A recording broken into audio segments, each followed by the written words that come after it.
Well, in Nigeria, reactions are trailing President Bola Ahmed Tinubu's nomination of former Chief of Defense Staff, General Christopher Musa, as the new Minister of Defense, replacing Mohammed Badaru Abubakar, who resigned on Monday, citing health reasons. The nomination comes less than 24 hours after General Musa met privately with President Bola Ahmed Tinubu at the State House on Monday evening. In a letter to the Senate, the president expressed confidence in General Musa, stating that he would bring renewed leadership to the Defense Ministry at a time the government has declared a national security emergency. Well, in an interview with Al Jazeera, which has resurfaced online, General Musa gave his insights on the insecurity plaguing the nation and the Boko Haram crisis, saying that it might be linked to an international conspiracy. Let's take a look.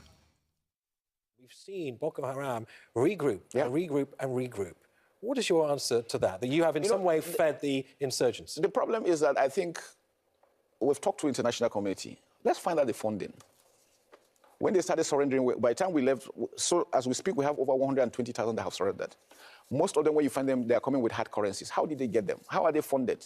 How did they get the training? How did they get the equipment? What is your suspicion? Well, maybe an international conspiracy. You don't know. Who knows? How are they be able to sustain themselves for 15 years? That is one question I think everybody should ask himself. For Nigeria to be able to hold them, so the UN need to come in to ensure that, because we need to trace the funding. How are they sustaining themselves for 15 years? What does the UN coming in mean? What does that look like? Track the funding. It's international flow. We don't have control over that. All right, often we've spoken about these people that are funding terrorists. I mean, this was a video that began circulating on social media again. I'd say at this moment, congratulations to Christopher Musa. I believe that he will be cleared, because obviously, cleared by the Senate, because obviously he has such an amazing resume. And I'll take a tweet on X. This person wrote, with a resume built on frontline leadership, multinational coordination, and years of counterinsurgency command, General Musa's record already sets the bar for what Nigerians expect from the Defense Ministry. His profile speaks of discipline, strategy, and results. Now, the nation will be watching to see these same qualities translate into a stronger, safer Nigeria. May Nigeria succeed. Meanwhile, Kaduna State Governor Uba Sani has congratulated General Musa on his nomination as Minister of Defense, describing it as an honor to the people of Kaduna State. In a post on X, Governor Sani hailed General Musa, who is a Kaduna indigene, as a patriot, and described the appointment as a round peg in a round hole, noting that Musa's tenure as Chief of Defense Staff was marked by uncommon discipline, strategic clarity, and humane leadership. And I'll read the Kaduna State Governor's post on X in part. He wrote, I express my sincere gratitude to President Tinubu for this gesture, not only to General Musa as an outstanding officer of the Nigerian Army, but also to the good people of Kaduna State who hold him in the highest esteem. For us in Kaduna State, General Musa's nomination evokes deep gratitude. Since May 2023, he has been a steadfast ally to our quest to secure every community across our state. His wise counsel, measured interventions, and firm support were instrumental in stabilizing areas once troubled by banditry and insurgent activity. The modest yet significant gains we have recorded in security bear his enduring imprint. His gallantry, particularly in critical theaters of operation across the country, has contributed immensely to safeguarding Nigeria's territorial integrity. Well, you know, this endorsement from Governor Uba Sani is significant because Kaduna State has been one of the worst hit by banditry, kidnapping, and insurgency in recent years. His first-hand testimony about General Musa's effectiveness in helping stabilize troubled areas adds credibility to the nomination beyond just military credentials. Well, meanwhile, a video of General Musa delivering a powerful testimony about Nigeria's resilience and his belief in the nation's ability to prevail despite the surge of terrorism has resurfaced online. In the testimony delivered in May of this year, Musa talks about his interfaith marriage, describing his wife as his pillar and a prayer warrior. He also spoke on the crisis in the Sahel and West Africa, saying jihadists are hell-bent on taking over Nigeria. Let's take a look. I grew up in the church. I was born and raised in Sokoto. I've born and raised in Delta State. Sometimes we're the ones that actually make things not possible for us because we doubt ourselves, we doubt our God. I grew up in the church. I was born and raised in Sokoto. My wife, born and raised in Delta State. She's my pillar. She is a prayer warrior, and because she has learned from mommy. I want to say thank you to this congregation, and thank you, Daddy and Mommy, for bringing this together. The Sahelian region and West Africa is facing unprecedented challenges by the jihadists, and they are hell-bent on taking over. God will never allow them to succeed. But we need our prayers. As Christians, we need to pray consistently and ceaselessly to ensure that this country remains one and the same. And we will continue to prevail. It's good to see General Musa this way. I never knew he was such a prayer warrior. And it's good to see his, inter-ethnic relations with his wife at this point, which is something that we embrace in Nigeria. Musa also touched on how prayers have made a difference in his life ever since his Maduguri days when he was fighting Boko Haram as a theater commander. Congratulations are in order again, I will say. Dr. Abati, your thoughts? Yes, congratulations are in order.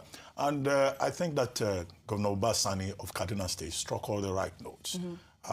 General Musa is one of the icons that Kaduna State has contributed to this country in terms of service, in terms of gallantry, in terms of commitment, in terms of, inspiring the younger generation, not just from that state, but also within the military. He started as an infantry officer, and he rose from an infantry officer to the rank of a general, and also became the chief of defense staff in this country.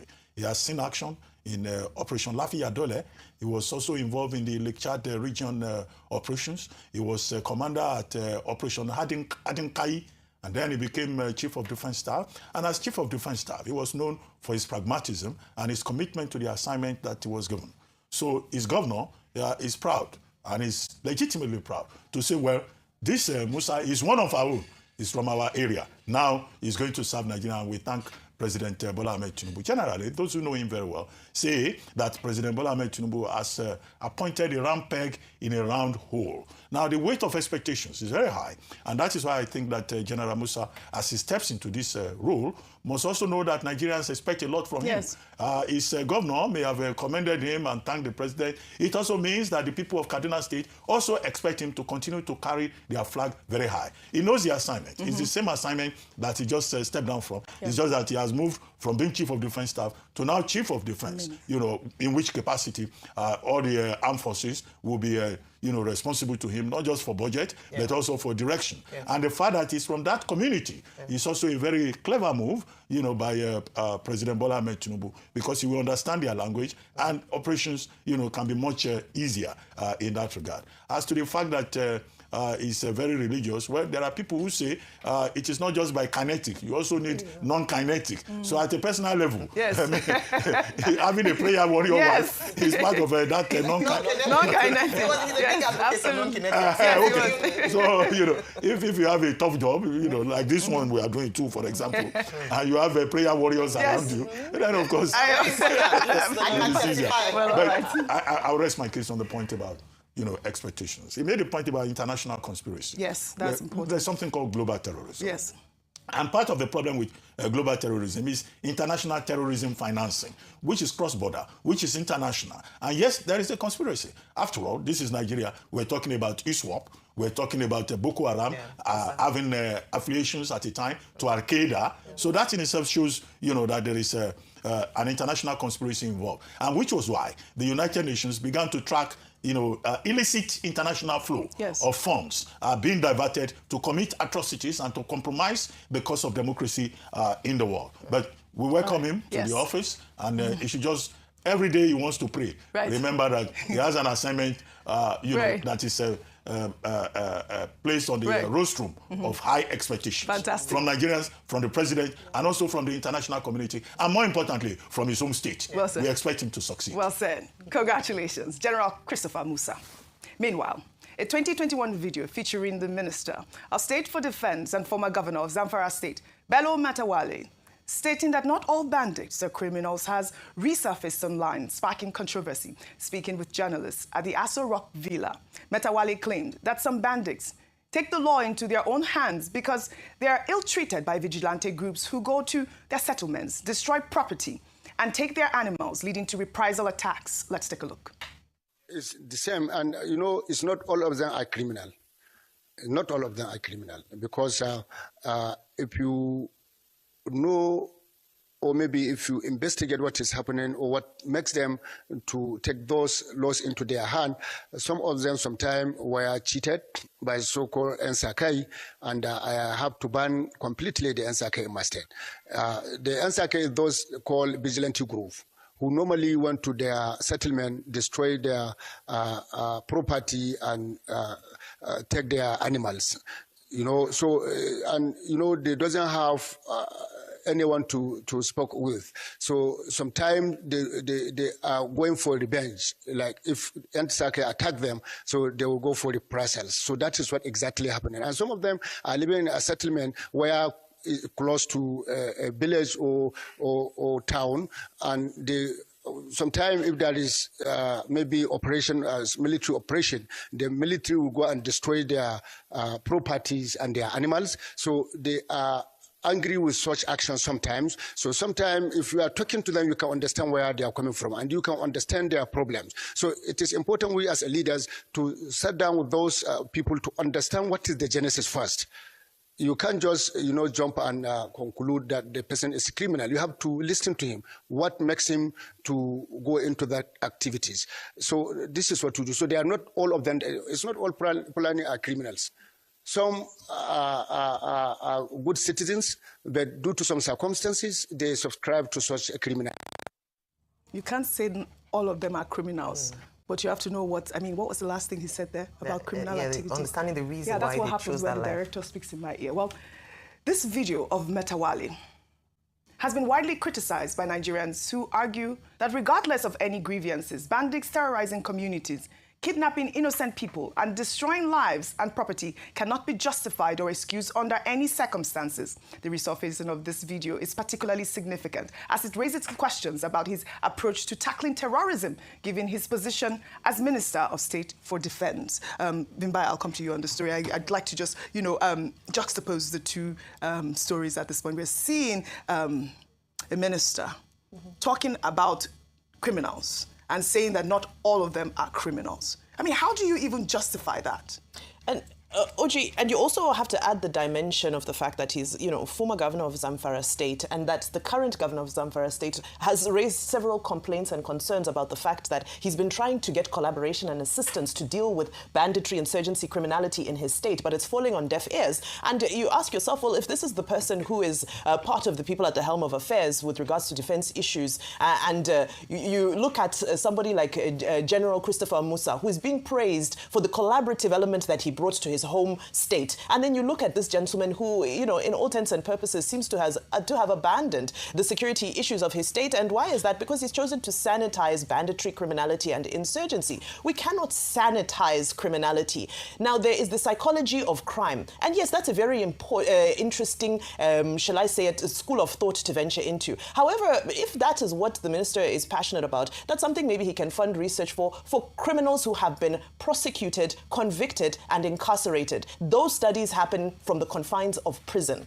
We cannot continue to treat people who are perpetuating all manner of crimes, terrorist activities, from abducting school children, you hear stories of pregnant women, vulnerable soft targets living in fear. People have been displaced. And in all of this, we're trying to create a narrative where the perpetrators of this crime are the victims. They are not the victims in this. Like I said, there is the psychology of criminality, which is something that people can pursue in their own time. And if they want to make investment into, the study of all of that, everybody is welcome to do so. But that's something that you study from people who are inside prison. They're incarcerated because they felt the full wrath of the law. Now, what are the three things that are currently on the table? Number one, people are saying these groups must be disarmed. Number two, people are saying we need to see displaced people going back home. And number three, which really ties in directly to this, is let's see the prosecution of these people. No, we're no longer in the realm of explaining away these problems when they are posing daily, not just an existential threat to these communities and these states, but it's now becoming an existential threat to Nigeria as a whole. So this type of rhetoric and body language, I feel, has no place in this rejigging of security infrastructure that our president is doing at the moment. All right, Dr. Abati, I'll read all of this and then you can contribute to the footnote on that. Meanwhile, President Bola Ahmed Tinubu launched the emblem an appeal fund for the 2026 Armed Forces Remembrance Day at the State House in Abuja on Tuesday, honoring fallen heroes and serving troops who are confronting security challenges across Nigeria. Tinubu praised the armed forces for their exceptional courage and stated that their resilience is the foundation of Nigeria's freedom and unity, while committing to bolstering military welfare, including new programs to reclaim ungoverned spaces. During the ceremony, the president was decorated with the Remembrance Poppy alongside other top government officials and donated 200 million naira to the Nigerian Legion, assuring more attention to the well-being of the military, injured officers, and the families of fallen heroes. The president's commitment was echoed by a 100 million naira donation from Senate President Godswill Akpabio and Deputy Speaker of the House, Benjamin Kalu, on behalf of the National Assembly, and a 20 million naira donation from FCT Minister Nyesom Wike. Well, Tinubu also... For the first time that a female is coming in to be a chairman of Nigerian Legion, you know what it means when a woman is in a place. I'm pleading on behalf of the veterans, on behalf of the widows, on behalf of those still in the bush. They don't know whether they are coming back home or not, that they should please wear the emblem and donate for them. I believe Tinubu also directed government institutions and individuals to donate generously to the Legion, which caters to retirees and widows of fallen military heroes. Like I said, it's a great gesture. However, while President Tinubu's 200 million naira donation and commitment to military welfare is commendable, the administration must match the commitment with sustained structural reforms, ensuring every soldier and their family received dignified treatment, not just on Remembrance Day, but every day. Nigerian soldiers are on the front lines daily, confronting Boko Haram bandits and kidnappers, terrorists. Yet, we often see veterans and families of fallen heroes consistently complain about delayed benefits and bureaucratic bottlenecks. So we hope this would really be a turning point for our armed forces and veterans. The Armed Forces Remembrance Day, I believe, is January 15, and we remember them for, some of their impact. Some of them have fought in world wars as well, and also the Nigerian Civil War. So, I do commend the president for this actual move and all of the donations that have been made so far. I think I also remember, or I heard our State House correspondent talking about a platform that, Nigerians... Thank a Soldier platform that Nigerians can visit as well. Dr. Abati. Okay, very quickly. Let me start with Matawalle'S. It's straightforward. The context is what is important. In 2021 or thereabouts, I think he was still a governor of Zamfara State. And then in February of that year, he had visited President Muhammadu Buhari. And it was on that occasion that he made a statement that not all bandits are criminals. He also said not all Fulanis are criminals. I agree with that second statement, that it's not all Fulanis that are criminals, because we always condemn the stereotyping, the ethnic profiling of Fulanis. It's something that we have to learn how because there are criminals in every community, in every culture, wherever you go in Nigeria. Ethnicity. But this is a statement about all bandits are not criminals. They are doing reprisal attack because vigilante groups do not treat them well and all of that. Well, English is a second language for many Nigerians, and particularly African leaders. What was he trying to say? Even the ones who studied abroad. Okay. So if you look at the dictionary, a bandit, I believe, is an outlaw. He's a lawless person. Yes. He's somebody who breaks laws. Who is that? He's a criminal. A complete criminal. Yeah, but you see, this is why even when you say you have gone to university in Nigeria or wherever, when you want to go to US, they will say you must come and take test of English as a second language. Yes. There seems to be a received opinion that whether you're a bandit or you're a terrorist or you are an insurgent, as long as you engage in any lawless behavior, you are a criminal. That's it. Now, but under the Buhari administration, they were mollycoddling bandits, insurgents, giving them a shebi, preparing jollof rice for criminals who should be arrested. Yes. So maybe that's what influenced them. Now that he's Minister of State for Defense, maybe we have a different opinion to justify his new position. Well, I hope However, what we have seen under the Tinubu administration is that the Tinubu administration says it will not pay ransom. It will not mollycoddle. Whoever you are, once you go against the law, you are a criminal. Right. However, under this same Tinubu administration, we have seen some government officials, romancing with terrorists. Like Honorable Engineer Kandarawa from Bakori local government area of Katsina State, Yes, who met with notorious bandits Yes. that the defense headquarters is looking for. Correct. And he said he was going to rescue 37 children. That's a man that should have been handed over to the defense headquarters immediately. Well but said, you see, Dr. these Abati. contradictions we deal with. Now, on the issue Dr. of Abati, armed forces. No, we've discussed that. Can we take this two-faced story? Otherwise, we won't be able to take it. You want a romantic... we've discussed the armed forces. Good one on President Bola Ahmed Tinubu.